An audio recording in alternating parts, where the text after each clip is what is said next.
Alrighty, there is the star of my Irish pot roast we're going to be doing tonight. It's a Murphy and Davis corned beef round. Going to do it in the Instant Pot, of course. And right there is everything that's going in it. As you can see, it's celery, carrots, some potatoes, a Vidalia onion, cracked pepper, some salt, a Guinness Extra Stout, and I'm going to look and feel on that. I'm going to do maybe half three quarters of the bottle, and then we're going to look and feel on the beef broth. I'm going to pour it to where where I feel I want it to be level in the pot. I'm going to do half a tablespoon of basil and a tablespoon of tomato paste. Now the canola oil, I'm going to, once I open this up and rinse it real well, I'm going to sear it in that canola. Now the Instant Pot has like a crown in the bottom of the pot. So I'm going to fill this to where it comes up near the crown. I don't know what that would be, but that's what we're going to do. We're going to put oil in there enough to where I know my meat's going to contact the surface with oil. That's all I'm doing with that, and we're going to get that on sear shortly. So we're going to get this going, and I'm going to get that rinsed off, and we're going to come back and start this thing. I'll be right back. Okay, while my oil is heating, and it's pretty close, I forgot to mention I got 5 cloves of garlic. So I'm going to mince 2 cloves of garlic. In fact, the oil's hot now. So I'm going to mince 2 cloves of garlic in this oil. And there they go, or there's one of them. And but anyhow, all we're going to do after that, I'm going to get the garlic in there and let it brown just a minute in that hot oil. And then I'm going to drop that roast in there, obviously. And we're going to let that sit maybe, I don't know, 4 or 5 minutes. Again, it's look and feel. A lot of it is. And move that around just a little bit. Let that brown just a second. I don't want a lot of it going on, just a little bit. I'll show you what it looks like inside. And that is my canola and the garlic. And now I'm going to set this side down. I want to get oil on it, so you can hear it's plenty hot. So I'm going to let that sit for 3 or 4 minutes. Not long. Just look and feel again. Going to see how it looks in a few minutes. And we'll come back and flip it over. I don't know if I'm going to do the sides. I may put them in there just a minute, but mainly it's just those 2 ends I'm really trying to get right now. And it's just for caramelizing and a little bit for looks. So anyhow, I'll be right back. All right, this is about maybe 5 minutes of browning on that side. So all I'm going to do is flip it over. Let it lay on that side just a minute. It ain't going to hurt nothing. So, but I mean, you can see what's going on. Not on hot. It's not hot light. It's not lit anymore, but believe me, it's plenty hot. It's just that meat obviously takes the temperature down, so it drops that. But anyhow, come back and show you in just a minute. Like I said, I'm going to roll around on the sides a little bit, but not important. Or it may be important, but I'm not going to video it all. I'm just going to, once we get this started, we'll set it out, and then we're going to add the vegetables and go from there. I will say, you need to you got to keep this piece of meat moving. And you have to do that with all roast. I mean, I've got a spatula somewhere right here, and if you need to, you use it. But if you don't, it'll tend to stick. I mean, we're going to use, I mean, that's a good thing because you get this these bits and pieces on the bottom of the pan that you're going to use. I mean, they're going to come out, it's going to work real well. But that's just a few minutes right there. This already got good and hot now. The first time it cools down a little quicker, but once all the heat builds up in the Instant Pot, it retains it well. So I'm going to do these sides just a minute, but anyhow, you get the idea. All right, I have browned it all. I'm going to brown it. And this Instant Pot is plenty hot, and that right there was pretty warm. But no big deal. It wasn't, not enough to hurt you, just pretty warm. So it's turned off. I'm going to,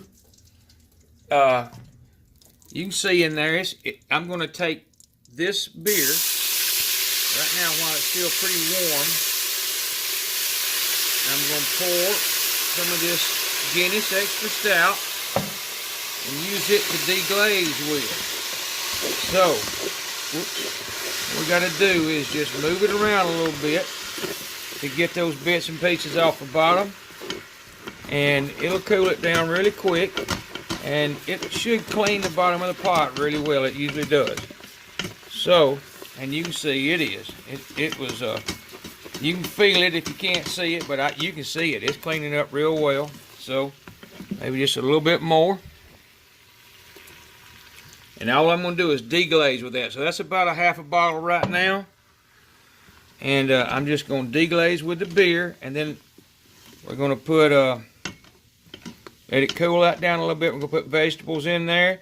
And then we're going to put the meat back on top. Just like I would a regular roast. This is just using beer and using a corned or salt cured beef. That's pretty much what I understand is corned beef is, they refer to the salt as corn or something. You know, I'm not real positive on that, but that's what corned beef is. I'm going to put a little more of that beer in there. So, well, that's the whole beer. We're going to put the whole beer. That's pretty much it right there. So a 12-ounce beer. And that cooled the pan down for me and definitely deglazed it. It cleaned it real well. So, all right, I'm going to start putting these. I'm going to cut the large potatoes. I'm going to cut in half. I'm going to leave the other ones like they are, and you'll see in a minute. But I'm going to slice this. I'm going to quarter this onion, this Vidalia, and then we're going to scatter this around in the bottom. Put the meat back on top of it, and maybe a little bit around it, and tomato paste and the basil. Then we're going to add that beef broth, just to kind of fill it to, you know, I don't know. We're going to see what it looks like with it all in the pot. I just want to cover the bottom real well and maybe come up on the meat a little bit. But be right back when we get this started. Get these vegetables in. All right, here's where we at. I'm trying to remember anything I may have forgot to say. One was I put salt and pepper on the roast after I dried it real well, after I'd rinsed it off and put salt and pepper on it where it'd sear better or brown better. Now I've got the other 3 cloves of garlic and all those potatoes, that Vidalia, and most of the carrots. And then now all I'm going to do right now, plus I've got a tablespoon of that tomato paste and a half a tablespoon of basil. And just because, kind of, you do it like you want it. I mean, that's the main thing. You got to make it like you want it. But I think I like this setup, and I've done it before. I don't think I've ever added basil, honestly, but it's not but a half a tablespoon. I can't imagine it being a big deal. And right now, all I'm doing is put the rest of the vegetables in. Just kind of scatter them around a little bit, and then I'm going to add some broth. Now the thing is a lot of people think it needs to be under liquid. In my opinion, and I say it a lot, it just doesn't. It's in a environment that is nothing but steam. So I mean, I'm not going to cover it. I'm just going to pour up till, well, I'm probably going to use about this whole. I've already used part of it because I put it in there when I was after I had deglazed it. But I'm just going to add it. And if I think I need it all, I'm going to put it all. And it's not going to hurt anything. I mean, even if you get too much. I mean, as far as if you get it too, if you got more like if there's more liquid than you want, it's not going to hurt anything. You just keep it in your refrigerator with more liquid. But we got plenty of room left in the pot. I mean, you can go even further. I'm further than I am, but that's as far as I'm going with it right there, which is that right there. Now, again, I'm not going to submerge the meat. I don't think it needs it. So, anyhow, now all we're going to do is nothing short of put the lid on, put it to seal, and then I'm going to press meat stew. And that is it. And that's what, I say it a lot, and I'm not going to say Instant Pot changed my life, but it changed the way I cook. There's no doubt. I mean, nobody's paying me to say that. It's just a great device. And you'll see what I mean in just a minute. It rarely messes up whatever you're doing. It's a great device. But anyhow, we're going to let that go. It takes it a while to come up to temperature. I'm going to say 20 minutes, but you can count on, I think I said in my last video, and I wasn't off much on the pot roast, you can count on about an hour total time for it to come up to pressure and cook the 35 minutes. And then I do a quick release. So, like I said, just plan on about an hour. But anyhow, there you go. We'll fix to see what it looks like in a little bit, and I'll be right back. Okay, that was exactly 57 minutes. So it cooked the 35. It took about 20 minutes for it to come up. 35 minutes to cook. So, like I said, now we're going to release the pressure, and that'll take a little bit, but we'll see on the timer how long it takes, and then we'll open it up and see what it looks like.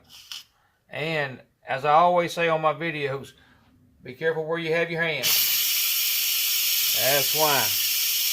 Anyhow, as soon as that pin drops, we'll open it up and see what it looks like.